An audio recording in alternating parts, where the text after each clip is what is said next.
오늘 시편은 이제 어제 본 시편 54편하고 좀 연관된 시예요. 그래서 사람에게 배신당한 자의 기도라고 볼 수 있습니다. 어떻게 배반의 시라고 했죠? 저기 시편 54편은.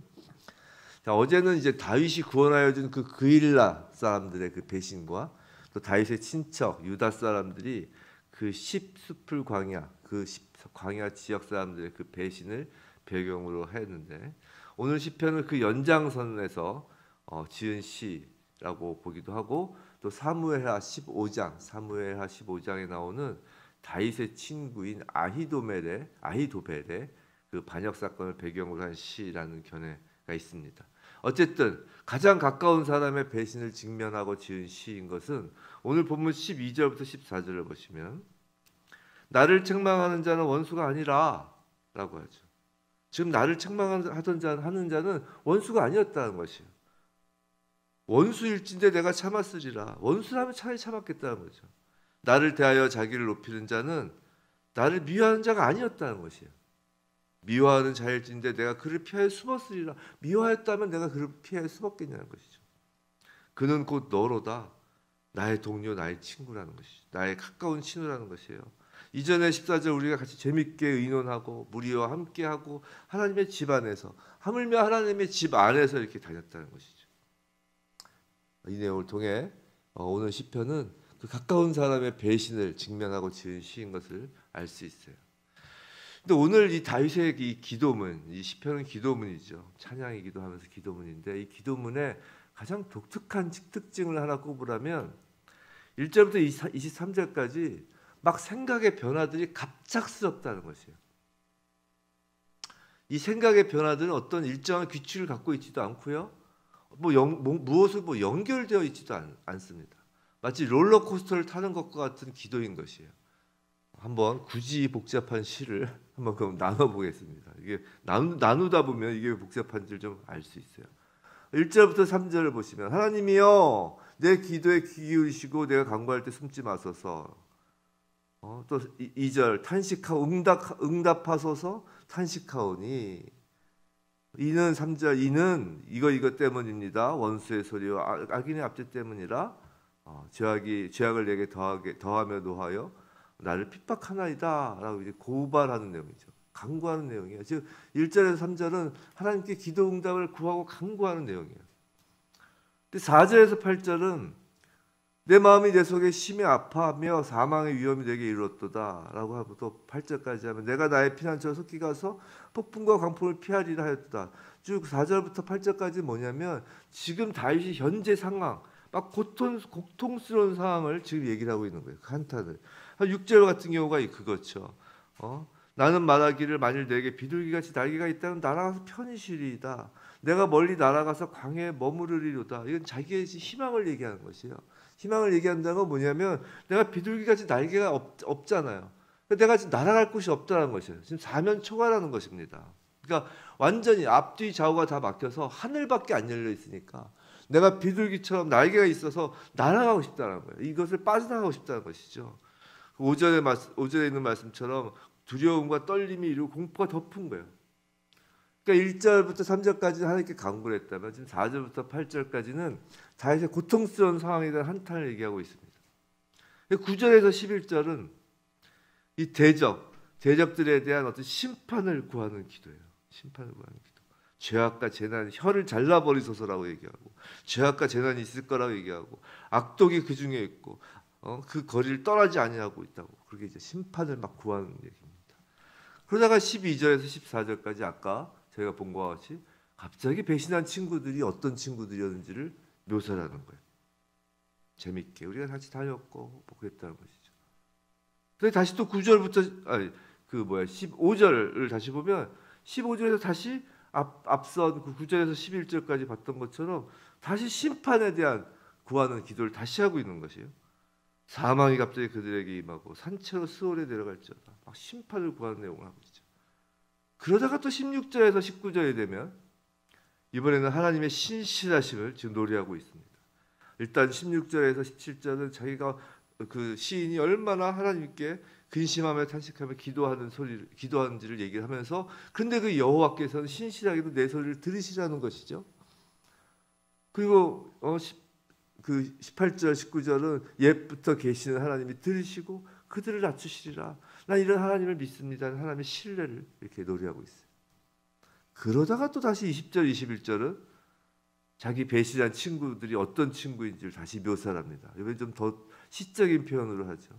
그는 해가지고 그 친구는 손을 들어서 자기와 화목한 자를 치고 언약을 배반하고 21절 그의 입은 우리 기름보다 미끄러우나 그러니까 그 말이 아주 어떤 때는 정말 뱀의 혀처럼 간사하다가 또 어떤 때는 칼처럼 아주 사람을 죽이는 그 혀를 가졌다는 것이죠.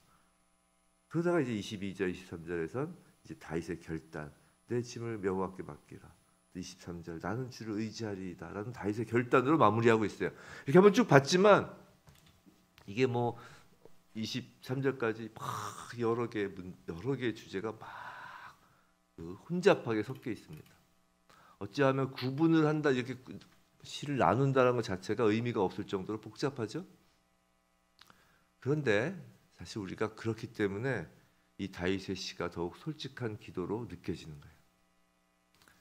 성도 여러분, 우리가 기도를 할 때 특히 다윗처럼 견디기 힘든 고난과 혼란 속에서 기도할 때 논리정연하게 기도하는 것 자체는 사실 불가능한 것입니다.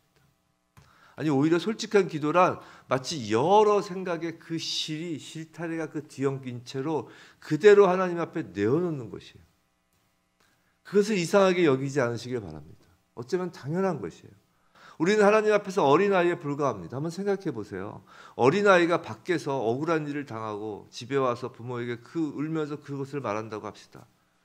어린아이가. 근데 그 아이가 논리정연하게 아버지, 어머니 하면서 논리정연하게 자기가 억울한 이야기를 쫙 이야기한다는 것은 그걸 기대한다는 것은 그것이 더 이상한 것이죠.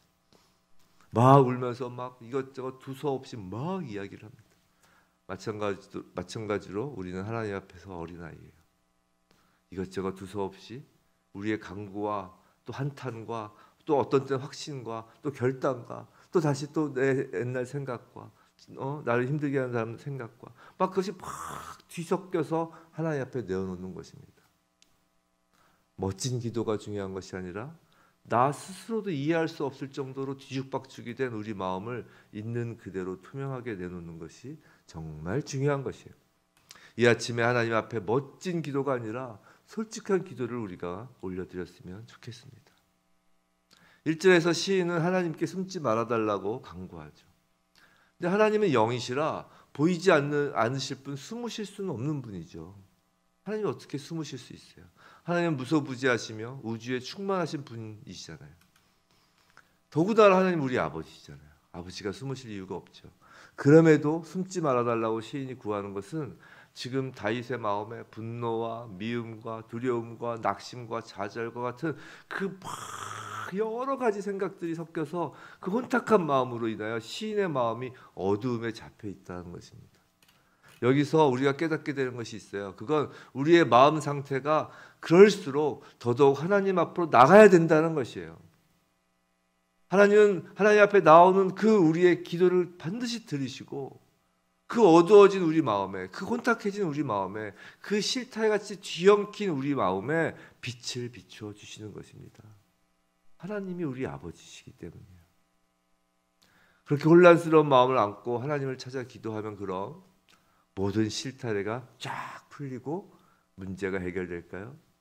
물론 그런 경우도 있지만 그렇지 않은 경우가 많은 걸 우리는 사실 경험해서 알고 있어요. 근데 우리가 기도에 있어서 알아야 할 것이 하나 있습니다. 그건 기도란 문제 해결을 얻고 그 기도 자리에서 일어나는 것이 아니라는 것이에요. 기도란 문제를 하나님께 던져놓고 일어나는 것입니다. 그것이 22절이에요. 22절에 내 짐을 여호와께 맡기라 라고 해요. 근데 맡기라라는 그 원어의 뜻은 이렇게 우리가 맡기라고 마치 전당포에 물건을 맡겨놓은 것처럼 맡겼다가 다시 나중에 찾는 그런 게 아니라 원어의 뜻은 던지라라는 뜻이에요. 맡기라는 게 히브리어 원어 뜻. 내 짐을 여호와께 던져버리라는 것이에요. 바로 이것이 기도의 결론이에요. 또 23절 마지막에 나는 주를 의지하리이다. 이것을 마음속에 가득 채우고 일어나는 것입니다. 문제 해결 그것이 기도의 목적이 아니에요.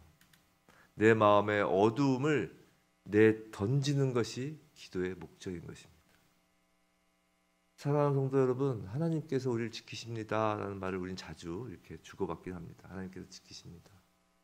하나님께서 지키십니다라고 하는 것이 무엇일까요? 예를 들어서 어떤 어려운 문제에 있거나 고난 중에 있거나 어떤 상황 가운데 있을 때 우리 하나님이 우리를 지키십니다라고 할 땐 그 지키신다는 것이 우리에게 어떤 문제도 어떤 고난도 어떤 어려움도 접근하지 못하도록 지켜주신다는 그런 말이 아니에요. 또 그런 문제, 고난, 어려움을 해결하여 주심으로 우리를 지켜주신다는 의미도 아니에요. 또 하나님이 우리를 지키신다는 그 의미는 무엇일까요? 그건 하나님이 우리의 마음을 지켜주신다는 거예요. 그 어떤 문제도 그 어떤 고난이 와도 그 어떤 어려움이 와도 우리의 마음이 계속하여 어둠과 혼란 속에 쌓이지 않도록 우리 마음을 다시 회복시키시고 하나님만을 의지하도록 그 어떤 상황이 와도 하나님만을 의지하겠습니다 라고 우리의 마음을 지켜주신다는 것이에요. 성도 여러분, 이것이 복입니다. 이것이 복이에요. 그 마음으로, 그 하나님이 지켜주시는 마음으로 우리가 천국까지 가는 것이에요. 우리가 이 땅에서 아무리 사탄 마귀가 우리를 공격하고 고난과 어려움으로 어떤 상황으로 우리를 막 공격을 해도 하나님께서 우리의 마음을 지켜주심으로 천국을 향하여 우리가 걸어가는 것이에요. 그리고 그곳에 도착하여 진정한 안식, 샬롬을 누리는 것입니다. 그것을 이 땅에서 하나님께서 우리를 지켜주심으로 누리는 것이에요. 우리는 롤러코스터를 타고 있는 것이에요. 우리는 인생이라는 롤러코스터를 타고 있는 것입니다. 그 롤러코스터를 타고 있는 동안은 정신없어서 정말 소리치고 울부짖을 수 있어요. 그렇게 하셔야 합니다. 그러나 롤러코스터가 지나고 정거장에 도착하면 다시 평온함을 찾잖아요. 우리의 기도 자리는 정말 롤러코스터와 같은 것입니다. 우리의 인생을 담은 것이에요. 우리의 기도 자리가. 그 기도 자리에 우리의 인생을 담은 것을 하나님께 내어드리는 것이에요. 그리고 우리의 마음을 하나님이란 그 정거장에 도달하게 하는 것입니다. 오직 하나님만 의지한다라는 그 마음으로 말이죠. 부디 솔직함으로 우리의 이 뒤엉킨 마음들, 정말 혼란스럽잖아요. 이 걱정 저 걱정, 이 근심 저 근심, 그 뒤엉킨 마음을 모두 아버지께 내어드리며, 더 정확히 표현하면 내어 던지며 아버지만을 의지함으로 우리가 날마다 정말 생수와 같은 그 평안함, 그 샬롬을 누리길 주님의 이름으로 축원합니다.